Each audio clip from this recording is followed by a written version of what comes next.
Tenemos también la palabra profética más segura, a la cual hacéis bien en estar atentos como una antorcha que alumbra en lugar oscuro, hasta que el día esclarezca y el lucero de la mañana salga en vuestros corazones. Escuela de Profecía te trae la verdad presente. Es la mujer de Apocalipsis. En el Apocalipsis se mencionan dos tipos de mujeres. El símbolo de estas tiene que ver con la iglesia. Una mujer es pura y la otra es cortesana. ¿Eso qué significa? Hay una iglesia que es traicionera, infiel a Dios, pero hay otra iglesia que le es fiel y que es la iglesia pura. La oposición entre estas dos mujeres se deja sentir. ¿Por qué? Porque un lado va a presentar el odio contra la verdad y va a querer dominar el mundo entero y va a querer juntar a toda la humanidad bajo su sombrilla con el propósito de oponerse a la verdad de Dios. Mientras que el otro lado va a defender lo justo, lo correcto, y va a reunir a todos aquellos que sean fieles de las diversas organizaciones religiosas de todas las naciones e incluso aún de entre los satanistas que finalmente acepten la luz de Dios y se den cuenta de la verdad. Esto ha sucedido en todos los tiempos. Cuando el pueblo de Israel iba a salir de Egipto, Dios permitió que varios egipcios, que incluso eran adoradores del sol, pudieran unirse con la verdad y que pudieran salir con el pueblo de Israel para prepararse para entrar en la tierra prometida. Así que lo que Dios hizo en el pasado, volverá a repetirlo para los últimos días. Apocalipsis capítulo 17. Vamos a descubrir qué cosa es lo que la Biblia presenta hacia el futuro en relación con las iglesias, con las religiones. Y cada vez que el Apocalipsis menciona símbolos, no deben confundirse con la aplicación que se da a la vida secular corriente, común y corriente. Por ejemplo, a veces hay personas que cuando aquí se habla acerca de una mujer que le es infiel a Dios, se van por el otro lado. ¿Por qué lado se van? Se van por el lado secular, por el lado familiar, y comienzan a decir, ¿podemos aplicar esta parte también para lo que es la vida familiar? No, señor. En profecías solo se aplica el símbolo profético de acuerdo con lo que la profecía está diciendo. Y en este caso solo se aplica a la iglesia, ¿correcto? A ninguna otra cosa más. Muy bien, Apocalipsis capítulo 17, versículo 1 en adelante. ¿Qué dice la Escritura? Vino entonces uno de los 7 ángeles que tenían las 7 copas y habló conmigo diciéndome, ven acá. Y te mostraré la sentencia contra la gran ramera, la que está sentada sobre muchas aguas, versículo 2, con la cual han fornicado los reyes de la tierra, y los moradores de la tierra se han embriagado con el vino de su fornicación. ¿De qué cosa se le acusa a esta iglesia? De haber hecho alianzas con los poderes políticos de la tierra, es decir, con los gobernantes de las naciones. Esto significaría una mezcla político-religiosa. En esta mezcla político-religiosa se estaría atacando los principios de la palabra de Dios y haciendo imponer nuevas creencias, pero a través del gobierno. Uno de los mayores peligros que puede ocurrir y que se ha dado a través de la historia es que la iglesia haga alianzas con el poder político. Fíjense en esto. En tiempos de nuestro Señor Jesucristo, cuando hubo una alianza entre el poder político de Roma y la iglesia judía, el resultado fue que crucificaron a Jesús. Cuando vamos un poco más adelante a los tiempos de Constantino el Grande, la alianza que él logró entre la política y la religión trajo como resultado persecución contra los cristianos fieles de la época. Cuando vamos avanzando hasta la Edad Media, la alianza entre la iglesia y las naciones, los reinos de este mundo, trajo como consecuencia persecuciones contra el protestantismo. Y en el siglo XVII, más adelante, cuando la iglesia protestante anglicana de Inglaterra se unió con el poder político, porque el rey mismo era el que promocionaba esa iglesia, el resultado fue persecución contra los católicos que estaban allí en el lugar de Inglaterra. Así, siempre que la iglesia y el Estado se unen, el resultado es que se persigue a los que no piensan igual que el gobierno. De ahí que entonces Cristo dijo al César lo que es del César y a Dios lo que es de Dios. No unirse la política con la religión es el secreto. Sin embargo, esta profecía nos está mostrando que para los últimos días la iglesia se va a unir con el poder civil y el resultado no se va a dejar esperar. Apocalipsis capítulo 17, versículo 6. Miren qué cosa va a traer como resultado esta alianza. Vi a la mujer ebria de la sangre de los santos y de la sangre de los mártires de Jesús. Y cuando la vi, quedé asombrado con gran asombro. ¿Cuál fue el resultado? Dice aquí, que la mujer se embriagó de la sangre de los santos y de los mártires. Esto significa que hay persecución contra aquellos que sean santos para Dios. Bueno, ¿y quiénes son los santos para Dios? San Juan capítulo 17, versículo 17. Fíjense lo que dice allí. Santifícalos en tu verdad, tu palabra es verdad. Es decir, la palabra de Dios es la verdad y los que siguen la palabra de Dios al pie de la letra, esos son los santos para Dios, porque la palabra santificar significa separar, apartar. Y cuando tú lees la Biblia, quedas apartado, separado de aquellos que no leen la Biblia. Y entonces el texto cuando dice que se embriaga de la sangre de los santos, va a significar que lo que va a hacer esta iglesia es matar a los que sigan los principios exactos de la Biblia. Y es ahí donde los cristianos van a entrar en controversia, porque es un tiempo cuando se tiene que demostrar quién está con la Biblia y quién no. No basta con decir creo en la Biblia, hay que seguir los principios de ese libro. Muy bien, pero eso no es todo. Aún la palabra del Señor declara que esta mujer lleva una copa en sus manos. ¿De qué se trata esto? Vamos a ver, ¿qué dice el versículo 2 hasta el 4? Apocalipsis 17, 2 al 4. Apocalipsis capítulo 17, verso 2 al 4. Dice, con la cual han fornicado los reyes de la tierra, y los moradores de la tierra se han embriagado con el vino de su fornicación. Es decir, los moradores del mundo, la humanidad, ha quedado totalmente hipnotizada con el vino de sus fornicaciones. De la mezcla de las fornicaciones entre esta iglesia y los gobernantes de este mundo, que en este caso son las leyes, todo eso se le ha dado a beber a la gente y al tomarse ese vino de fornicaciones, la gente ha quedado hechizada, hipnotizada y es difícil de poder ubicarla. No es fácil. Versículo 3 sigue diciendo, y me llevó en el espíritu al desierto y vi a una mujer sentada sobre una bestia escarlata llena de nombres de blasfemia que tenía 7 cabezas y 10 cuernos. Es decir, esta iglesia es la mujer ¿de quién? Del poder del papado, ¿correcto? Así que ¿a quién estaría representando? Bueno, solo hay una iglesia que está representada por el sistema del papado, ¿correcto?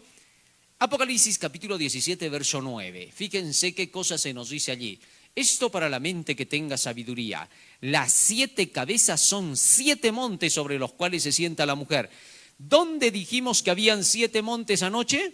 En Roma. Roma y las 7 colinas. Y allí dice que está sentada la sede de esta iglesia. Bueno, ¿qué iglesia está sentada sobre las 7 colinas de Roma? Solo hay una, la iglesia romana, ¿correcto? Católico romana, muy bien. Siendo así, aquí se está presentando el cuadro de esta iglesia. Pero también vimos, Apocalipsis 17:5, que esta iglesia va a hacer una alianza con sus hijas. Y en su frente un nombre escrito, un misterio. Babilonia la grande, la madre de las rameras y de las abominaciones de la tierra.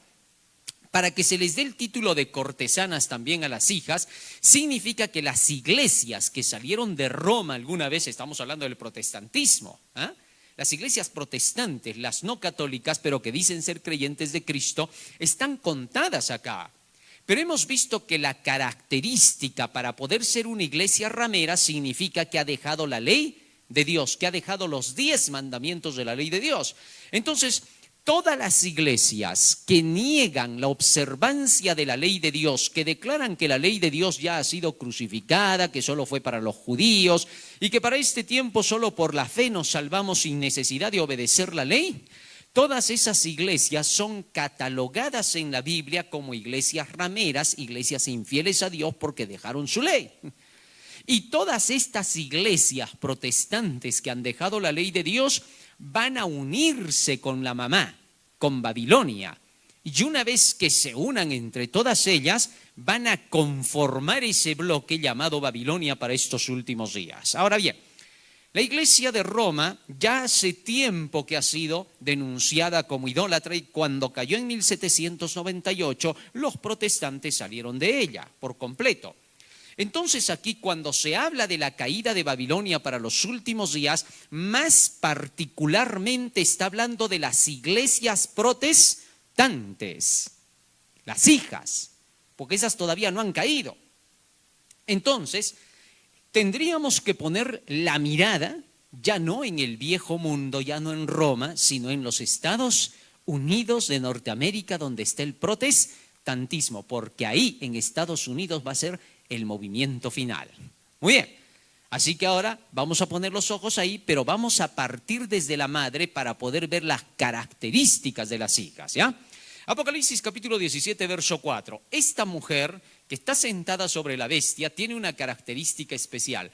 La mujer estaba vestida de púrpura y escarlata y adornada de oro, de piedras preciosas y de perlas, y tenía en la mano un cáliz de oro lleno de abominaciones y de la inmundicia de su fornicación. Muy bien. Ahora, esta mujer lleva un cáliz que es la copa de donde hace beber a todas las naciones el vino de sus fornicaciones, es decir, el resultado de la alianza entre las naciones y la religión. ¿Cuáles son esos resultados? Todas sus leyes, todas sus enseñanzas, todas sus doctrinas, que en este caso son el vino de sus mentiras. Muy bien, ahora vamos a buscar en la Biblia qué cosas significan las abominaciones para poder saber cuál es ese vino. No podemos decir simplemente son sus falsas doctrinas, porque ¿cuáles serán? Porque puede tener entre esas buenas doctrinas también, ¿ya? Entonces vamos a ver cuáles son. Ezequiel capítulo 8, versículo 9 y 10. ¿A qué se le llama abominaciones en la Biblia? Me dijo luego, entra y ve las malvadas abominaciones que estos hacen allí. Verso 10. Entré pues y miré, y he aquí toda forma de reptiles y bestias abominables, y todos los ídolos de la casa de Israel que estaban pintados en la pared por todo alrededor. ¿A qué cosas se le llaman aquí abominaciones? A todos los ídolos que tenía el pueblo de Israel y que eran ídolos paganos, dioses paganos, ¿correcto? Y que se habían metido como adoración dentro del pueblo de Dios. Al aceptar esto el pueblo de Dios, Dios dijo, se han tomado las abominaciones de las naciones paganas. Deuteronomio capítulo 18, verso 10 al 13. ¿Qué más son las abominaciones? Vamos a ver. Deuteronomio capítulo 18, verso 10 al 13. ¿Qué más son las abominaciones? No sea hallado en ti quien haga pasar a su hijo o a su hija por el fuego, ni quien practique adivinación, ni agorero, ni sortílego, ni hechicero, ni encantador, ni adivino, ni mago, ni quien consulte a los muertos, porque es abominación para con Jehová cualquiera que hace estas cosas, y por estas abominaciones Jehová tu Dios echa estas naciones de delante de ti. ¿Qué cosa más son las abominaciones? Todo el espiritismo, toda la creencia en todo lo que es oculto, esotérico, todo lo que es profundo de la oscuridad. Muy bien, entonces, todas estas abominaciones Babilonia las reparte al mundo. ¿Cómo así? Vamos a ver. Libro de Ezequiel, capítulo 6, versículo 4. En los días de Ezequiel, que es cuando se está hablando de las abominaciones de los ídolos, había un Dios a quien adoraban entonces hasta los hijos de Israel. Es decir, se entraron las abominaciones en la casa de Dios. Vuestros altares serán asolados y vuestras imágenes del sol serán quebradas, y haré que caigan vuestros muertos delante de vuestros ídolos. ¿A quién estaban adorando en principal? Al Dios Sol. El Dios Sol fue adorado desde los tiempos de la Babilonia antigua, cuando se construyó la Torre de Babel. En esa ocasión ya los babilonios habían hecho un calendario en el cual el primer día de la semana era dedicado al Dios Sol. Y ellos hicieron un calendario de 7 días, así que coincidía con el calendario de la creación que Dios había establecido para los 7 días de la creación. Y entonces al domingo, repito, que se le conocía como el día del sol. Tal es así que ya los babilonios antiguos celebraban adoración en domingo al sol. Los egipcios hicieron lo propio. Después de los egipcios, todas las naciones paganas han adorado al sol guardando el día domingo. Por eso leemos en el libro de Ezequiel, en el capítulo 20 y en el versículo 10 al 12. Fíjense lo que dice allí. Los saqué de la tierra de Egipto y los traje al desierto, y les di mis estatutos y les hice conocer mis decretos por los cuales el hombre que los cumpliere vivirá. Y les di también mis días de reposo, Shabbat, sábado, para que fuesen por señal entre mí y ellos, para que supiesen que yo soy Jehová que los santifico, es decir, que los separo, que los aparto. Mas se rebeló contra mí la casa de Israel en el desierto, no anduvieron en mis estatutos y desecharon mis decretos, por los cuales el hombre que los cumpliere vivirá. Y mis días de reposo, sábado, profanaron en gran manera. Dije, por tanto, que derramaría sobre ellos mi ira en el desierto para exterminarlos. Pero actué a causa de mi nombre para que no se infamase a la vista de las naciones ante cuyos ojos los había sacado. También yo les alcé mi mano en el desierto jurando que no los traería a la tierra que les había dado, que fluye leche y miel, la cual es la más hermosa de todas las tierras, porque desecharon mis decretos, no anduvieron en mis estatutos y mis días de sábado profanaron, porque tras sus ídolos iba su corazón. Miren lo que está diciendo, Profanaron los sábados porque se fueron tras ¿quién? Y la única manera de profanar el sábado yéndose tras los ídolos es guardando el día del sol, de los ídolos, en este caso el día domingo. Así que la lucha desde el Antiguo Testamento entre Dios y las naciones paganas era el asunto del sábado y el domingo. Muy bien, tengamos eso en cuenta. Ahora, esto significaría que ya las abominaciones de adorar a los ídolos comenzaban con la adoración al sol. La adoración al sol se da inicio ya después del diluvio con un hombre llamado Nimrod. Génesis capítulo 10, verso 8 al 10. Fíjense lo que dice allí. ¿Cómo comenzó esta adoración al dios sol? Y Cus engendró a Nimrod, quien llegó a ser el primer poderoso en la tierra. Este fue vigoroso cazador delante de Jehová, por lo cual se dice así como Nimrod, vigoroso cazador delante de Jehová. Y fue el comienzo de su reino Babel, hereje Accad y Calne en la tierra de Sinar. De manera que este Nimrod fue quien fundó la torre de Babel y la ciudad de Babel, la Babilonia antigua. Y él mismo se dio el título del dios Baal, que significa mi señor, y que era representado por el toro en la tierra y por el sol en el cielo. De ahí que entonces este Nimrod dio comienzo a la adoración al dios sol. Y por ende, a tener que guardar el día del sol, porque esa es su adoración. No había otra forma de adorarlo. Más aún, fue él quien construyó la torre de Babel y se dio el título del Pontifex Maximus, que significa máximo puente entre el cielo y la tierra.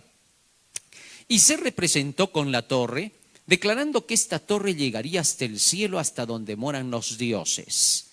Tal es así que en cada uno de los pisos de esta torre habían escuelas de enseñanza que les mostraban a los seguidores de él cómo alcanzar a ser divinos, ya que él mismo se creía un Dios. Y cuando éste terminó sus días en la tierra, sus seguidores lo coronaron como Dios. ¿Por qué? Porque dijeron que se había ido a vivir al sol, a su lugar donde estaba el origen de él. Tal es así que entonces comenzó la idolatría solar. Él creó una doctrina que se llamaba el panteísmo, basado en Génesis capítulo 3, versículo 5. Fíjense lo que dice allí.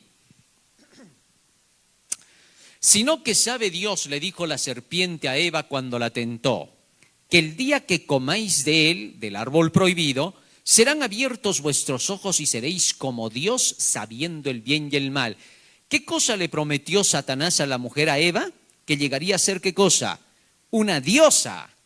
Y cuando le prometió eso, la mujer, engañada, pensando que podía llegar a ser una diosa, desobedeció a Dios. Esa doctrina que estaba predicando el diablo en ese día se llamaba panteísmo. Panteísmo significa creer que todos los seres creados, los seres que son criaturas de Dios, lleguen a ser divinos. Eso enseña el panteísmo.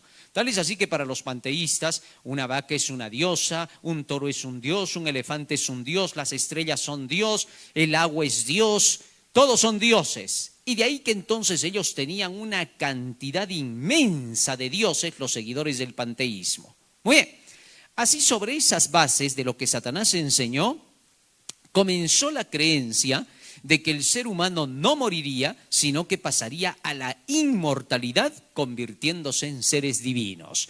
Y todos los dioses en realidad eran muertos del Antiguo Testamento, que ellos, sus seguidores, los habían convertido en seres divinos. Salmo 103, versículo 28 y 37. Fíjense lo que dice allí. Salmo 106, 28 y 37. Fíjense lo que dice ahí. Vamos al texto. Se unieron a sí mismo a Baal Peor. Ahí estamos hablando de Baal, ¿no? Ese que se da el título desde Nimrod y que a su hijo Tamuz le dio el título de Baal Peor. Y comieron los sacrificios ¿de quién? De los muertos. Es decir, adorar a Baal era adorar ¿a quién? A un muerto. Versículo 37. Y adorar a los muertos, ¿qué es? Sacrificaron sus hijos y sus hijas. ¿A quién dice? Fíjense, o sea, los muertos a quienes se les llamaba dioses o ídolos no eran otra cosa que demonios. ¿Ah? Entonces, cuando los israelitas se iban tras los ídolos paganos, en realidad estaban adorando demonios. Eso es lo que está presentando la Biblia. Por eso es que en el segundo mandamiento Dios había declarado: no vas a hacerte imágenes de ninguno de los ídolos de los paganos. ¿Por qué? Porque hacer imágenes de los ídolos paganos era hacer imágenes ¿de quién? De los demonios, o sea, de los muertos. En otras palabras, lo que ellos hacían era divinizar a los muertos. Pero más aún, ahí en el jardín del Edén comenzó otra creencia más, la creencia de empoderar a la mujer.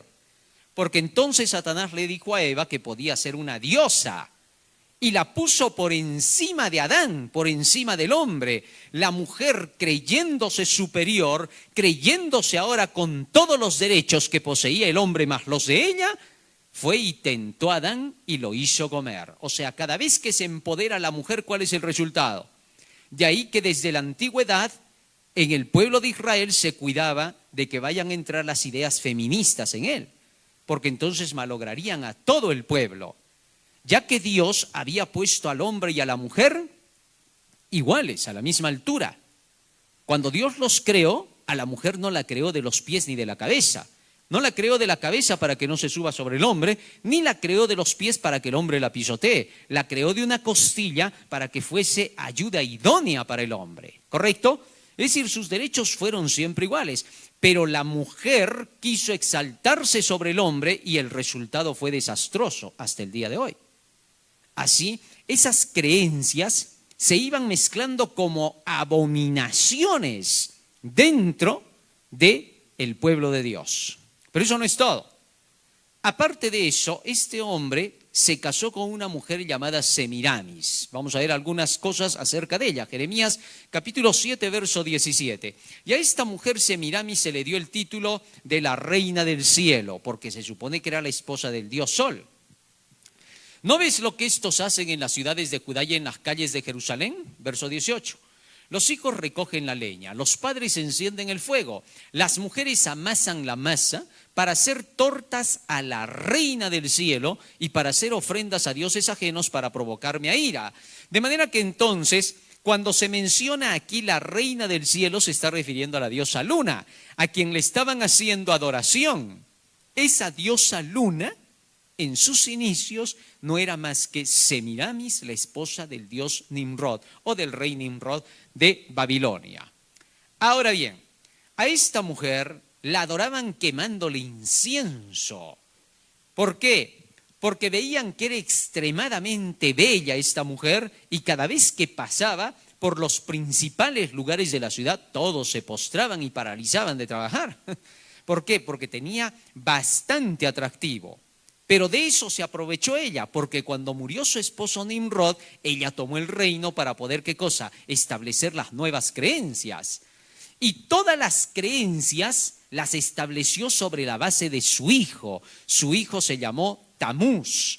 La única forma de que ella pudiera permanecer en el gobierno, en el reino de Babilonia, era a través de su hijo. Porque siendo ella una mujer, necesitaba un rey, y lo primero que exigían en Babilonia entonces era que ella tuviera que buscar un nuevo consorte. Pero si ella buscaba un nuevo rey, este rey no iba a continuar con las ideas de ella. Ese nuevo rey iba a cambiar todas las cosas. Así que antes de que eso pase, ella terminó embarazada, tuvo un hijo y le llamó por nombre Tamuz. ¿Correcto? Ezequiel capítulo 8, versículo 14. Y este hijo Tamuz iba a ser la base de todas las creencias. Con él iba a engañar prácticamente al mundo entero para mantener todo el poder en sus manos. ¿Cómo iba a hacer eso? Vamos a ver. Y me llevó a la entrada de la puerta de la casa de Jehová que está al norte, y he aquí mujeres que estaban allí sentadas endechando a Tamuz. Muy bien. Tamuz, siendo el hijo de Nimrod y de Semiramis, llevó por nombre Tamuz porque su primera letra iba a estar relacionada con la adoración nueva que se iba a hacer. Esa T, que es la primera letra de su nombre, Tau, iba a ser utilizada como símbolo de Tamuz. Y es por eso que en varias imágenes antiguas podemos ver, por ejemplo, aquí lo vemos al mismo Tamuz, ¿no? En una escultura, y está cargando esa T, que la he hecho un poco resaltante ahí, para que se note cómo es que en todas estas esculturas se ve siempre que estos dioses cargan esa T. ¿Por qué? Porque es una representación del dios Tamuz, que era el hijo solar. Para adorar a este dios Tamuz se le adoraba con 7 fiestas. 7 fiestas que se le daban durante todo el año para contrarrestar a las fiestas de Dios. Pero quienes venían a adorarlo primeramente eran un grupo de mujeres. Volvamos a Ezequiel 8:14 para entender esto. Ezequiel 8:14. Me llevó a la entrada de la puerta de la casa de Jehová que está al norte, y he aquí mujeres que estaban allí sentadas endechando a Tamuz. ¿Qué cosa es endechar? Es cantar canciones fúnebres con llantos, ¿no es cierto? Y entonces estas mujeres adoraban a Tamuz con llantos porque estaban recordando el tiempo en que él murió. Tamuz había muerto de 40 años de edad. El tiempo en que él murió a la edad de 40 años era un tiempo donde la gente vivía pues más de 800, 900 años. Acordémonos, por ejemplo, de Noé, de los tiempos más o menos de Tamuz. ¿Cuántos años vivió Noé? Noé vivió 950 años. Vivir 40 años era no haber vivido nada. Así que entonces, por causa de eso, estas mujeres lloraban delante de Tamuz, recordando que no había llegado a alcanzar un nivel más alto como su padre Nimrod, y que había muerto muy joven. Y de allí, de esa celebración que ellas le daban por 40 días, nació la celebración de la Cuaresma, ¿correcto? Así es como tuvo sus inicios esta celebración. Más aún, Una vez que estas mujeres terminaban de adorar a Tamuz después de los 40 días, ellas se imprimían la tez sobre ellas. Eso que se llama la persignación. Era una costumbre. La palabra persignarse no la vamos a encontrar en la Biblia porque Dios nunca enseñó que había que persignarse. Eso venía de esa costumbre de la adoración al Dios Sol. Muy bien, pero eso no es todo. Semiramis hizo creer que su hijo había nacido la noche del 24 de diciembre para el día 25. En realidad Tamuz no sabemos en qué fecha habrá nacido. Pero su madre hizo creer eso, ¿para qué? Para que coincidiera con el nacimiento del ciclo solar. Cada 25 de diciembre, el sol por su ciclo solar en el otro lado del mundo, sobre todo en Mesopotamia, hacía que el día fuese más largo. Es decir, caía precisamente que el día 25 de diciembre era el día más largo porque estaba iniciando el ciclo solar. Y se creía por eso, en los mitos, que ese día nacía el sol. Y por esa razón esta mujer hizo coincidir esa fecha diciendo que su hijo había nacido el 24 en la noche y que había que celebrar su nacimiento para el día 25, como el día del sol, porque la luz de Nimrod estaba alumbrando la tierra a través de su hijo. Eso es lo que hizo creer. Tal es así que entonces se le comparaba a él con un árbol. Había un mito entre los babilonios donde se creía que un árbol gigantesco había crecido y que estaba cubriendo toda la tierra para poder darle comida a todos los habitantes del mundo. Pero que de pronto ese árbol había sido cortado y que cuando fue cortado este árbol solo se le dejó la cepa, la parte baja del árbol, del tronco. Y entonces, luego de ese tronco volvió a crecer otro árbol, pero esta vez en la forma de un pino. Era un árbol sin fruto. Entonces se creía que el primer árbol era Nimrod y que cuando fue muerto se reencarnó Nimrod y volvió a crecer en ese nuevo árbol que era el pino. Y se dice que el pino no tuvo frutos, ¿por qué? Porque Tamuz nunca tuvo hijos, debido a que ya hemos visto que murió a los 40 años de edad, en medio de un torneo donde se tenía que matar a los bueyes, pero con las manos, como lo hacía su padre. Y entonces cuando él estuvo en el torneo, uno de estos se lanzó contra Tamuz, le pinchó el ojo y lo mató instantáneamente, ¿no? Y de ahí que a Tamuz se le representaba solo con un ojo, con el ojo que todo lo ve, ¿no? Que ahora está en un triángulo. Pero en fin, todo eso es mitología. Ahora, ¿eso qué significa? Que de allí en adelante Tamuz sería representado por un pino. Y por eso, cuando llega la fecha del 25 de diciembre, Constantino, a la fiesta de Tamuz, que le llamó la Saturnalia, la convirtió en la fiesta de la natividad o natalicio, es decir, del nacimiento, y lo aplicó a Jesucristo. Y dijo que Jesús había nacido el 25 de diciembre. Definitivamente no hay ningún registro bíblico que diga que Jesús nació el 25 de diciembre. Contrario a eso, la Biblia nos dice que Jesucristo, cuando nació, los pastorcitos que estaban en las colinas de Belén fueron a adorarlo esa noche porque un ángel se les presentó, dice San Lucas capítulo 2, y les dijo: hoy ha nacido en la ciudad de David un Salvador que es Cristo el Señor. Y entonces los pastorcitos fueron a adorarlo a Jesús. Pero resulta que en tiempos del 25 de diciembre, allá en Belén, donde Jesús nació, no pueden los pastorcitos haber estado pastando sus ovejas. ¿Por qué? Porque es tiempo de invierno. Y ellos guardan sus ovejas desde el mes de octubre hasta el mes de febrero. Todo el invierno la pasan en sus apriscos. Así que, ¿qué pastorcitos estaban en esa ocasión en las colinas de Belén si no había nada para comer para los animales porque el frío era tan tremendo que todo se secaba? Así que entonces no coincide.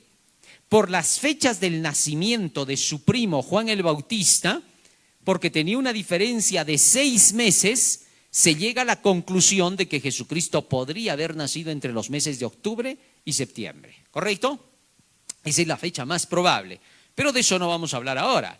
Simplemente es para que te des cuenta de que el 25 de diciembre no tiene nada que ver con el nacimiento de Jesús. Muy bien, teniendo eso en cuenta, Semiramis hizo creer que Tamuz había nacido el 25 de diciembre y se le celebraba como fiesta la fiesta del natalicio, que se llamaba entonces Natividad y que la iglesia en la Edad Media la cambió por el nombre de Navidad.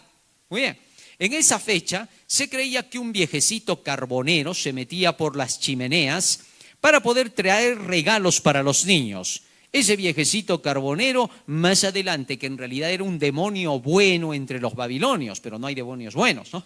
Entonces la iglesia, ¿qué hizo? Como no hay demonios buenos, puso el nombre de este viejito con el nombre de Papá Noel, ¿no?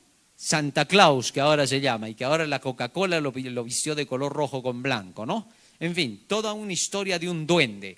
El hecho es que todo esto partió con adoración a Tamuz. La siguiente fiesta que se le dedicó era una semana más tarde.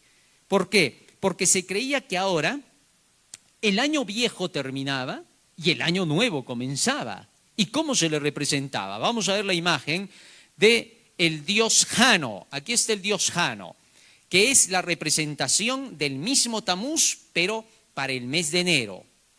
Del nombre Jano, en inglés sale la palabra January, que se pronuncia January para el mes de enero, ¿correcto? Tal es así que entonces este representaba con una cara de viejo y una cara de joven. La cara de viejo, el año viejo que se iba, y la cara de joven, el año nuevo que empezaba, ¿correcto? Así era como se representaba Tamuz. Con este dios Jano se hacían los pactos satánicos para tener dinero. Ese día, el 1 de enero, si tú querías tener dinero todo el año, tenías que traer el corazón de un gato negro. Y si querías más dinero, tenías que traer el corazón de un cerdo. Y si querías más dinero, tenías que traer un corazón humano. Pero tenía que estar caliente, es decir, recién sacrificado. Lo traías, hacías tu ritual y tu familia ni siquiera se enteraba. Así de sencillo, eso era un ritual satánico, un pacto satánico. Y para que el ritual tuviera fuerza, esa noche se invocaba al dios baile o el dios de la danza. ¿Ah? Si quieres buscar acerca de ese dios, puedes buscarlo en internet con el nombre Dios de la danza y te lo vas a encontrar. Y este dios era celebrado. ¿Cómo se le celebraba al dios danza o baile? Tú tenías que llevar a cabo movimientos sensuales, movimientos de roces de cuerpos, es decir, todo un acto de orgía y de sensualidad. Así es como tú celebrabas la noche del 1 de enero. Y mientras tú celebrabas eso y hacías tu pacto, muchos de los que venían como invitados a tu fiesta a veces morían en el camino por cuestiones extrañas, accidentes, alguien los asaltaba o los otros morían en plena celebración en medio de la borrachera. ¿Por qué? Porque eso era un sacrificio de sangre. Habían que tener muertos para que se llevara a cabo el pacto satánico. Así es como los hombres se hacían ricos y millonarios en las épocas antiguas en nombre del dios Tamuz o dios Jano, nombrado así ya para el 1 de enero. Más adelante venía una siguiente fiesta, la fiesta de Februaria. Su nombre lo dice todo, febrero, ¿no es cierto? Y entonces en la fiesta de Februaria habían dos fiestas que se celebraban juntas. Una era el del Día de los Enamorados, ¿correcto?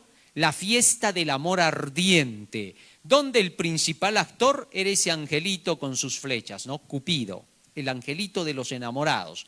Se creía que cuando Cupido flechaba a alguien, entonces inmediatamente quedaba hipnotizado y con ganas de enamorarse. De ahí que entonces la creencia de que cada año se tenían que juntar jóvenes y señoritas, ¿no? Y ponían una caja allí y los padres estaban también en conjunto y los chicos venían y sacaban tarjetitas de allí. Cada tarjetita tenía el nombre de una chica, ¿no? Y entonces la chica que salía iba a ser la pareja sexual con el permiso de los padres para ese año. Al siguiente año se volvía a hacer otra vez el sorteo y se intercambiaban parejas. De tal manera que la creencia entre ellos era, no te vas a casar con el primero ni con la primera, ¿no? Hay que probar de todo, pero eso traía sus consecuencias, ¿no? Enfermedades, males, de todo pasaba. El hecho es que al final esa fiesta era un desastre. Eso se llamaba la fiesta de los enamorados. La palabra enamorado significa amor ardiente, ¿no? Amor de pasión. No es el amor puro que la Biblia enseña. Esto no tiene nada que ver. Esto era una práctica que tenían sobre todo los griegos, ¿no?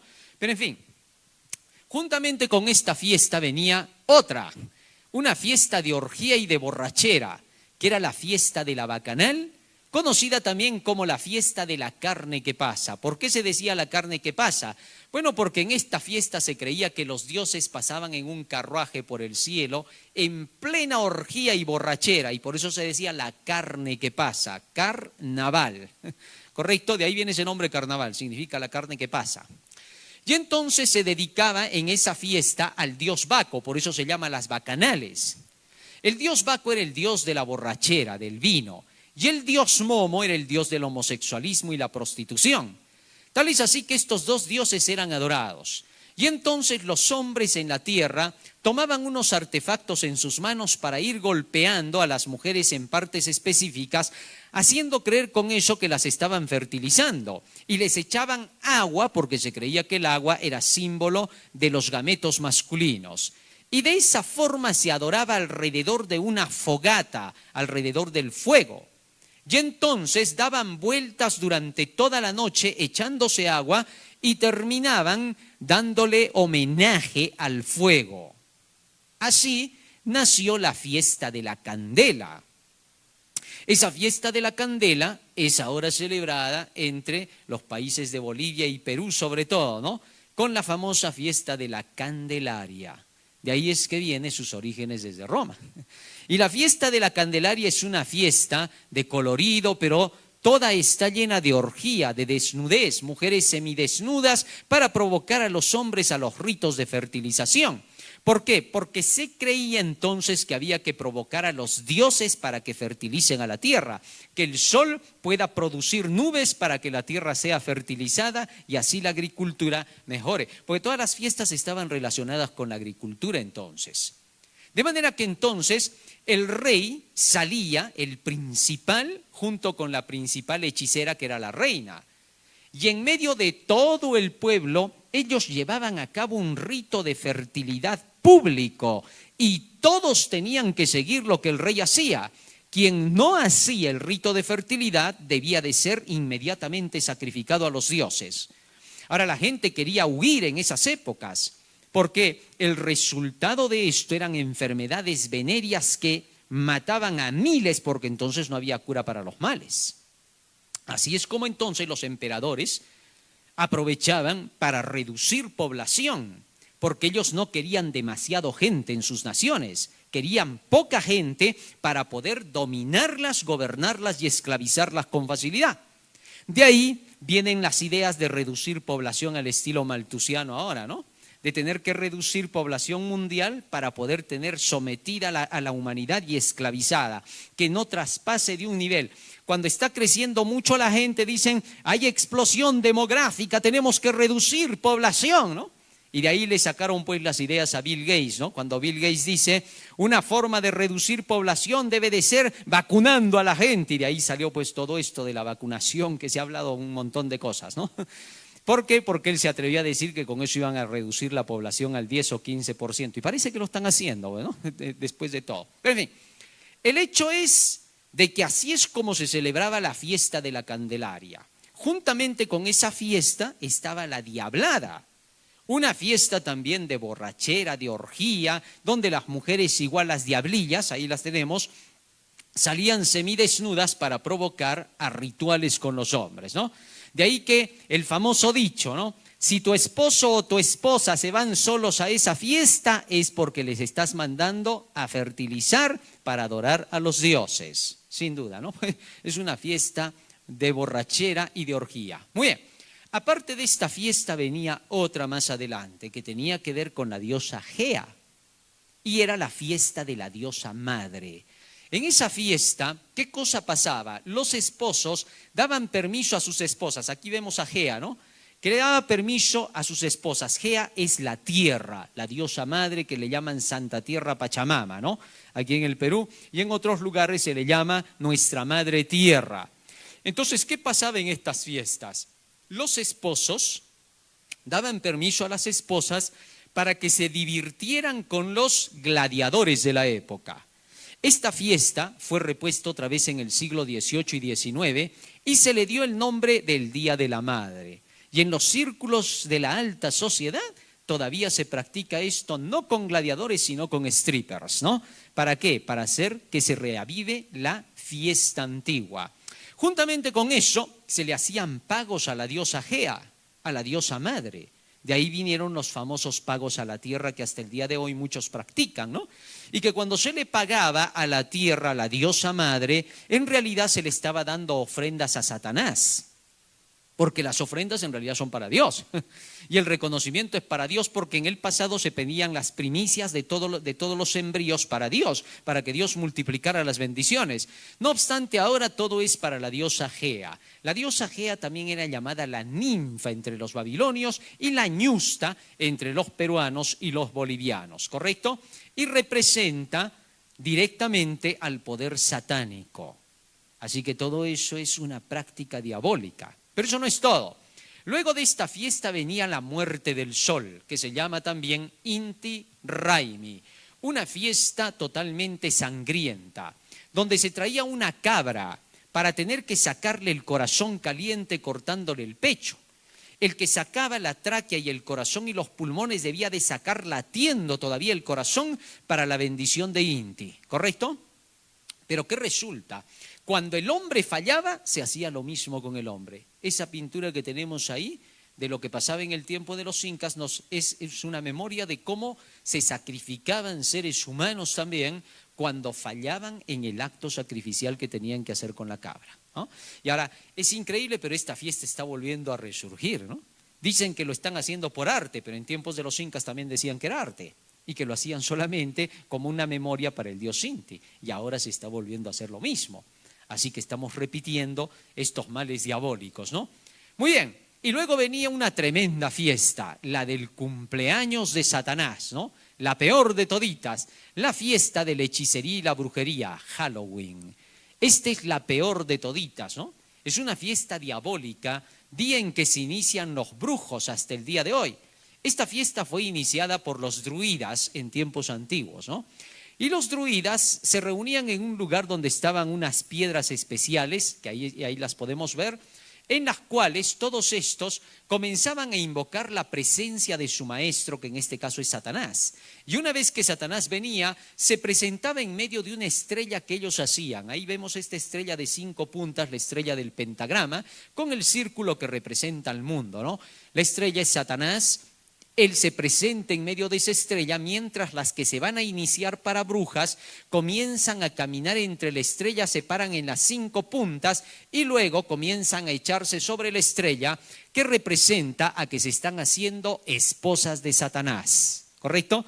Es increíble ver cómo artistas, cantantes han hecho lo mismo, ¿no? Madonna aparece así en una estrella de 5 puntas, echándose sobre ella. Shakira, otra cantante, también hace lo mismo, ¿no? Esto es una representación diabólica. Entonces, las mujeres daban vueltas alrededor del círculo, hablando todas las malas palabras habidas y por haber. Tienen que invocarlo de esa manera a Satanás y de pronto se aparece ahí en medio de la estrella, justo en el pentagrama. Y allí comienza a darles las instrucciones para estas mujeres cómo van a llevar a cabo su hechicería y su brujería. ¿Ah? Y todas estas pertenecen también a la prostitución con una finalidad. ¿Cuál? Que pronto van a venir los que van a ser hechiceros, los hombres, y hacen el mismo rito. ¿Ah? Y cuando estos terminan, estos se llaman los farmaicón. ¿Por qué? Porque van a ser los farmacéuticos. ¿Qué significa eso? Que toditos estos, en alianza con estas mujeres, van a lograr hacer un gran negocio. ¿Cuál era el negocio que se hacía entonces en el pasado? Las mujeres tenían unos polvos mágicos que se supone que les había dado pues su dirigente, ¿no? En este caso su maestro Satanás. Les daba esos polvos mágicos y cuando ellas se juntaban con los hombres que venían a visitarlas, ellas echaban esos polvos mágicos que no eran otra cosa que ácaros. Y entonces los hombres salían de ahí con enfermedades venéreas, picazones y todo, y corriendo iban a buscar a los farmaicón. ¿Para qué? Para que les dieran la pócima de la medicina, ¿no? Y de ahí viene el nombre de farmacéutico, ¿no? Hasta el día de hoy, la palabra farmacéutico, que significa la hechicería antigua misma, que ahora la quieren negar y decir que no. No, ¿saben por qué? Porque en sí, cuando hablamos de farmacéutico y las pócimas que ellos preparaban antiguamente, antes te las daban de hierbas mezcladas con un poquito de agua, pero ahora todo eso lo reducen a una pastillita que te la vuelven a dar. Es lo mismo, ¿eh? Es una extracción de muchas hierbas, plantas para tener que darte pastillas, con un poco de almidón para poder hacer que la pastilla tenga forma, ¿no? Y eso es lo que te tomas creyendo que eso te va a curar y te va a sanar. Y como ahora lo hacen científicamente, entre comillas, porque antes científicamente era eso. Cuando tú querías buscar a los científicos de esa época, tú decías, por favor, ¿dónde están los sabios? ¿Dónde están los científicos? Te llevaban con ellos, ¿no? Ellos eran los científicos de la antigüedad, en cuestiones médicas, ¿no? Muy bien. El hecho es que entonces esto era un negocio redondo. Ellas enfermaban a los hombres enfermaban a sus esposas, las esposas enfermaban a los niños y toditos iban al médico, al farmaicón, para poderse hacer curar. Y así se hacían multimillonarios ellos, ¿no? Eso era todo un círculo vicioso entre el imperio y los que se dedicaban a la hechicería y la brujería, ¿correcto? Cualquier parecido con la realidad es mera coincidencia, ya está, más claro no se puede decir. Así que entonces, en medio de esta fiesta, mientras ellos estaban haciendo ese pacto para la brujería, en la ciudad se sentía la influencia de los malos espíritus. Y entonces los niños, ¿qué hacían? Se traían unos nabos, los calaban por dentro, ponían adentro una antorcha y le hacían caras como que asustaban, ¿no? Y entonces con esos nabos salían por todas las calles a espantar a los demonios. En la Edad Media se cambiaron los nabos por las calabazas, ¿no? Y ahora son las calabazas las que se utilizan para la fiesta de Halloween, que es la fiesta del cumpleaños del diablo. Muy bien, todas estas fiestas eran dedicadas al dios Tamuz. Y a todo eso la Biblia le llama las abominaciones, y que Dios condena. Segunda de Corintios capítulo 6 versículo 14 al 18. Fíjense lo que dice allí el apóstol Pablo. No os unáis en yugo desigual con los incrédulos, porque ¿qué compañerismo tiene la justicia con la injusticia? ¿Qué comunión la luz con las tinieblas? ¿Qué concordia Cristo con Belial? ¿O qué parte el creyente con el incrédulo? ¿Y qué acuerdo hay entre el templo de Dios y los ídolos? Porque vosotros sois el templo del Dios viviente, como Dios dijo, habitaré y andaré entre ellos y seré su Dios y ellos serán mi pueblo. Fíjate lo que está diciendo acá. No pueden mezclarse los adoradores de los ídolos con los adoradores de Dios. No hay acuerdo entre ellos. Por tanto, el pueblo de Dios debe separarse de toditas esas prácticas o será condenado con aquellos que están bebiendo el vino de las abominaciones de Babilonia. Cientos de personas están tan emborrachadas ya con este vino que reaccionan como el borracho cuando les quieres quitar la botella. ¿Has visto cuando al borracho le quieren quitar la botella? ¿Ah? En la mayoría de casos, ¿no? Tú le quieres quitar la botella y te maldice. Comienza a hablar todos los sapos y las culebras que le puedan salir. Reniega. Raros son los borrachitos tranquilos, ¿no? Esos borrachitos que se duermen y ahí nomás ya se quedan, ¿no? Pero la gran mayoría no. Maldicen, rompen la botella y te persiguen. Y hasta te pueden incluso atacar, ¿no? Pero en fin, así hay mucha gente que cuando tú les hablas sobre esto, ¿sabes qué dicen? Mucho exageran, no creo que tanto, ya están fanatizándose. ¿Qué tanto? O sea, ya nada se puede hacer. ¿Eso qué significa? Están borrachos espiritualmente hablando. Y para sacarles esa borrachera, ellos van a tener que buscar por ellos mismos la ayuda en Dios, leer la Biblia por ellos mismos y darse cuenta que la Biblia condena por completo la idolatría. Por donde leas cualquier libro de la Biblia, siempre te vas a encontrar que los profetas, Jesús y los apóstoles hablaban contra la idolatría. No soportaba. Fíjate nada más para terminar con eso de Pablo. Libro de Hechos, capítulo 17, versículo 26 al 30. Miren lo que dice allí el apóstol Pablo. Desde el 28 al 30 vamos a leer. Hechos 17, 28 al 30. Porque en él vivimos y nos movemos y somos, como algunos de vuestros propios poetas también han dicho, porque linaje suyo somos, de Dios. Siendo pues linaje de Dios, no debemos pensar que la divinidad sea semejante a oro, o plata, o piedra, escultura de arte y de imaginación de hombres. Pero Dios, habiendo pasado por alto los tiempos de esta ignorancia, ahora manda a todos los hombres en todo lugar que se arrepientan. Es decir, el apóstol Pablo está aquí criticando duramente a la idolatría y está declarando que todo eso es simplemente ignorancia. ¿Por qué? ¿Cómo pueden creer que Dios puede estar, dice, en oro, en plata o en un metal o piedra? No tiene ningún sentido. Dios está en el cielo, es un ser viviente, te está escuchando, no necesitas de una piedra para conversar con Él. Dios siempre ha odiado ese tipo de cosas. Deuteronomio capítulo 27, verso 15, miren lo que dice acá. Deuteronomio 27, 15. Maldito el hombre que hiciere escultura o imagen de fundición, abominación a Jehová, obra de mano de artífice, y la pusiera en oculto, y todo el pueblo responderá y dirá amén. ¿Qué les parece? O sea, Dios no estaba nunca de acuerdo con la idolatría. Es algo contrario a Dios. Muy bien. Ahora, teniendo eso en cuenta, hay otras creencias que salieron unidas con estas creencias o doctrinas de la idolatría pagana. ¿Cuáles son? Vamos a ver.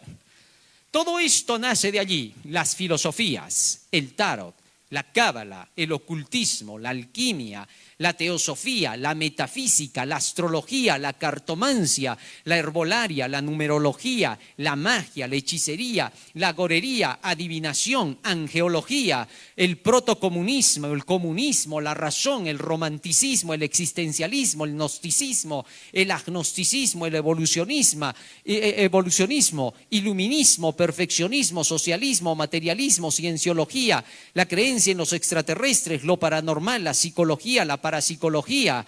Todo esto es parte de las creencias de Babilonia, y el mezclarse con esas ideas es terminar adorando a ese Dios que está ahí, ¿no? Tamuz, ese que está allá con sus brazos abiertos, ¿no? Y que sorprendentemente el Papa lo ha hecho poner dentro del Vaticano y lo han criticado, ¿no? ¿Qué hace dentro del Vaticano ese Dios Tamuz o Moloch? ¿Ah? Eso no tiene sentido. Vamos a la siguiente. Resulta que esto está demostrando, y ahí está una imagen más grande, y miren, ahí están los asientos reclinatorios donde la gente tiene que hacer su espera, y ahí está el dios Moloch. ¿Qué hace ahí? Si es el dios Baal, el dios a quien se le dedica la adoración del sol con el día domingo y con todas las celebraciones de las 7 fiestas dedicadas a Tamuz. Increíble, ¿no? Pero así es como suceden las cosas, y se va notando a las claras cómo el espiritismo de la nueva era se ha metido y está esclavizándolo al mundo entero. El espiritismo, que nace de la idea de la inmortalidad del alma, es el que cree que nosotros vamos a entrar a una nueva era o nuevo orden mundial, del cual ya hemos hablado en los días anteriores. Ellos enseñan que los 2000 años anteriores de Cristo para acá han sido años de divisiones y que por lo tanto es tiempo de unirse. Para eso proclaman ellos la paz mundial, ¿no? Que ahora la Organización de las Naciones Unidas está abrazando. Porque esa no es idea política, la paz mundial, ¿eh? La paz mundial es una idea totalmente espiritista, no tiene nada que ver con Dios. El ecumenismo, la alianza de las religiones para someter a todas bajo una sola religión mundial. La alianza católico-protestante. La creencia de ellos es hablar mucho del amor para poder engañar, porque ellos nunca van a hablar diabladas porque la gente se daría cuenta. Así que hablan mucho del amor, hablan mucho de la paz, hablan de la igualdad, de género, de derechos de la mujer, etc. Hablan de un sincretismo espiritual, es decir, la mezcla del cristianismo con el paganismo. Ellos buscan la eliminación de la Biblia y en su lugar de la Biblia hablar del amor. Es decir, olvídate de las doctrinas, vamos a hablar de amor, así nos vamos a unir en amor, no en doctrinas.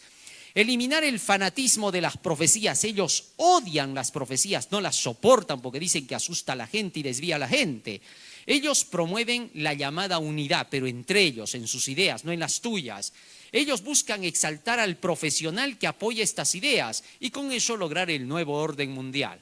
Fíjense cómo piensan utilizar, ¿no? Su principal creencia que llevan al mundo es el humanismo. Enseñarte que hay que portarse bien, que hay que hacer buenas obras, pero nacidas de tu corazón, no de los mandamientos de Dios, porque eso es legalismo para ellos.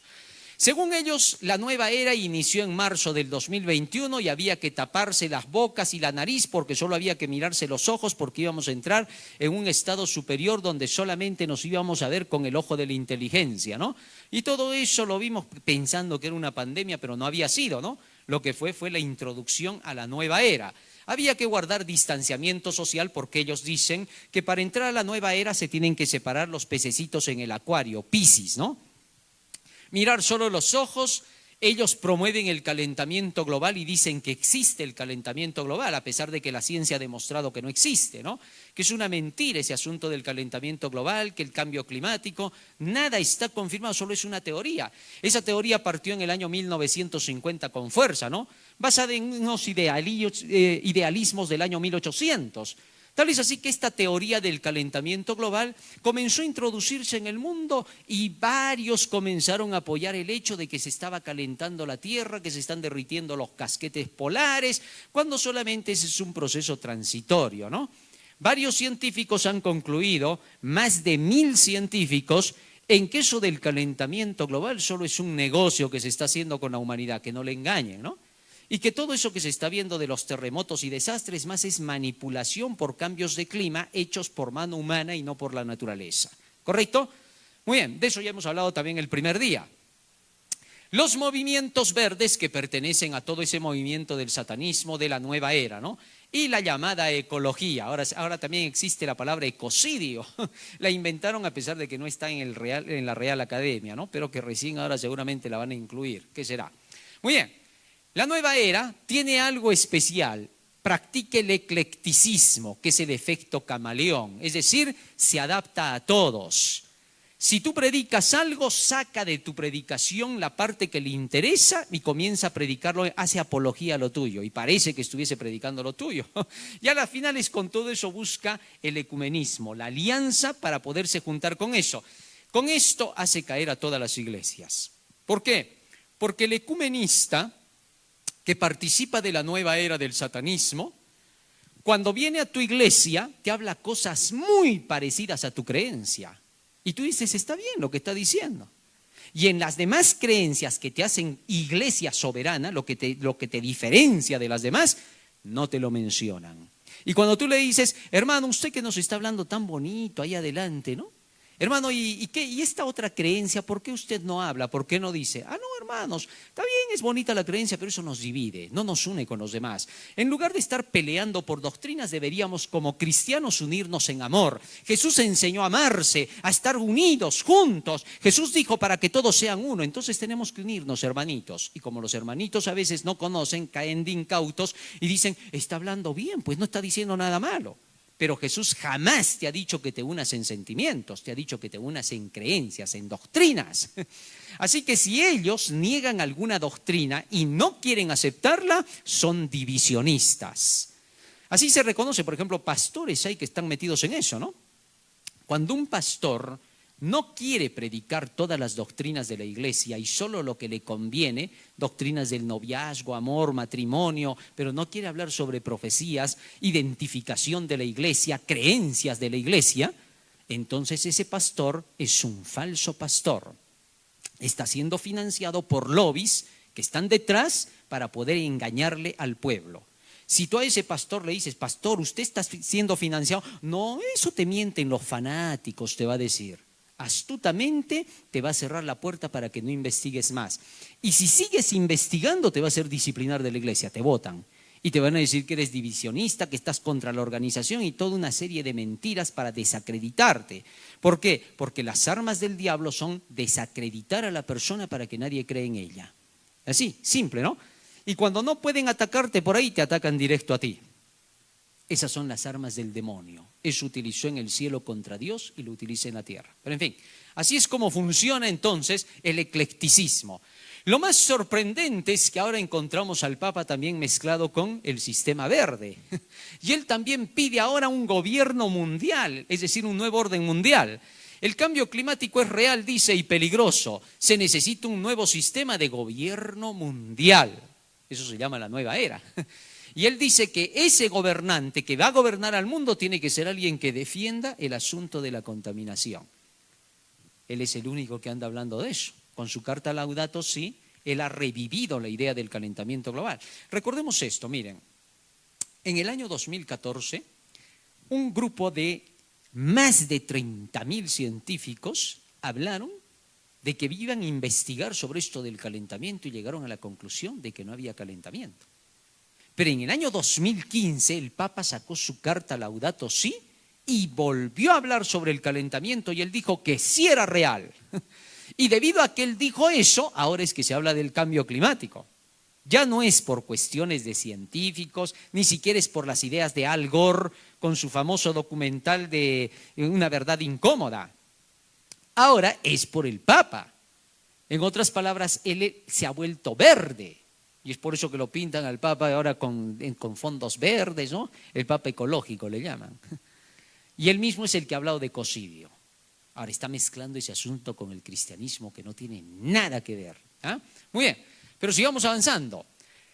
Elena de White había hablado algo sorprendente y que lo he puesto acá porque esto que voy a leer a continuación iba a estar relacionado directamente con la búsqueda de que las iglesias unidas llegaran a tomar el poder del mundo y el control total de la humanidad. Miren lo que dicen acá.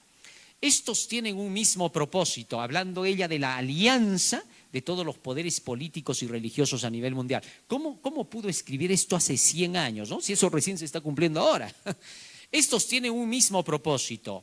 Habrá un vínculo universal de unión, una gran armonía, una alianza de las fuerzas de Satanás y entregarán su poder y su autoridad a la bestia. Así se manifiesta el mismo poder arbitrario y opresivo contra la libertad religiosa, la libertad de adorar a Dios conforme a los dictados de la conciencia, como lo hizo antes el papado cuando persiguió a los que se atrevían a no conformarse con los ritos y las ceremonias religiosas del romanismo.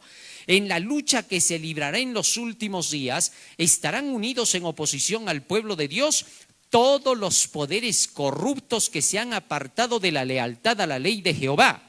En esta lucha, el día de reposo del cuarto mandamiento, el Shabbat, contrario al domingo del sol, será el gran punto en disputa, pues en el mandamiento del día del reposo del Shabbat se identifica el gran legislador como el creador de los cielos y la tierra. Comentario Bíblico Adventista, tomo 7, página 994. Ahora, esto que fue escrito hace más de 100 años atrás, ahora se viene cumpliendo y todos los poderes del mundo se están uniendo, políticos y religiosos y económicos, porque los magnates están ahora unidos en esto, es el foro de Davos. Y todos ellos, dice ella, van a buscar el establecimiento de un decreto en favor del día del sol, contra el sábado. Y es el último acto del drama, como lo vimos anoche, ¿no? Con eso se termina todo. Para ese tiempo, la Biblia dice que el mismo sistema del papado traicionará a la mujer Babilonia, de quien hemos estudiado en esta noche. ¿Correcto? Vamos a leer Apocalipsis capítulo 17, versos 16 y 17. Fíjense lo que dice ahí. Y los 10 cuernos que visten la bestia, estos aborrecerán a la ramera y la dejarán desolada y desnuda y devorarán sus carnes y la quemarán con fuego. Esta noche lo que hemos estudiado de esa mujer llamada Babilonia, la mujer ramera, representa esa iglesia con todas las creencias que hemos estudiado hoy. Y acá dice que al final los 10 cuernos que están sobre la bestia, en la cabeza de la bestia, sobre quien va sentada la mujer, esos mismos cuernos van a aborrecer a esa superiglesia. ¿Quiénes son los cuernos? Apocalipsis 17:12, miren lo que dice acá. De esto hemos hablado un poco. Los 10 cuernos que has visto sobre la bestia son 10 reyes que aún no han recibido reino, pero por una hora recibirán autoridad como reyes juntamente con la bestia. Es decir, una alianza entre los poderes políticos y el religioso romano papal.